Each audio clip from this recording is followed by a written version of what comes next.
Hello, welcome back to HardReset.Info channel. In front of me I have OPPO Reno15 Pro. In this video I want to show you how to enable developer options and USB debugging. First of all, let's enable developer options. In your settings you want to scroll down to section About Device.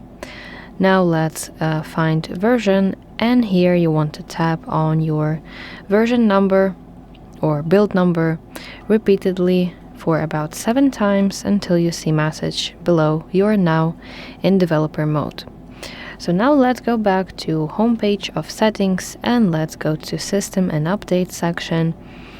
Now let's select here developer options, and if you scroll down you will see here option USB debugging, and let's enable it and tap OK to confirm.